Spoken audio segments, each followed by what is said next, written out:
Again Noorul Munirul പൂർണ്ണാനന്ദ. വെള്ളിപ്പാട് എന്ന് പറയുന്നൊരു ചാപ്റ്ററാണ്. ഓരോ മരണവും ജീവിച്ചിരിക്കുന്നവർക്കുള്ള താക്കീതാണ്.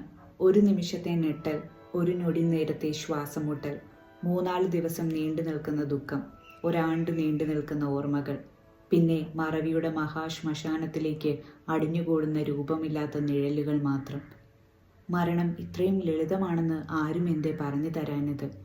സത്യം പറഞ്ഞാൽ മരണത്തിൻ്റെ കൈകൾക്ക് വല്ലാത്ത മാർദ്ദവമാണ്. വാർദ്ധക്യം ബാധിച്ചവരുടേതുപോലെ ഞരമ്പുകൾ എഴുന്നു നിൽക്കുകയും തണുപ്പ് പടരുകയും ചെയ്യുന്ന കൈകൾ.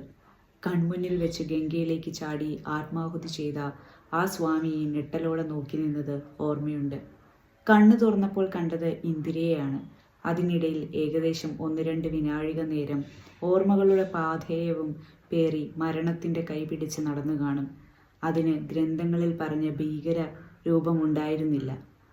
പോത്തും കയറും ഒന്നും ഉണ്ടായിരുന്നില്ല. ഒരു തണുത്ത സ്പർശം മാത്രം, അമ്മയുടെ കൈ പിടിച്ച പോലെ. ഏതാണ് ഈ ജന്മം? പറയുന്നത് അത്രയും ഹൃദയത്തിലേക്കാണല്ലോ തറഞ്ഞു കയറുന്നത്. ജനിച്ചതു മുതൽ ഇന്നോളം വരെയുള്ള തൻ്റെ ജീവിതം ജയദേവൻ ഒറ്റ നിമിഷത്തിൽ കണ്ടു തീർത്തു. മരണത്തിൻ്റെ നിശ്വാസം അപ്പോൾ പിൻകഴുത്തിൽ തട്ടുന്നുണ്ടായിരുന്നു.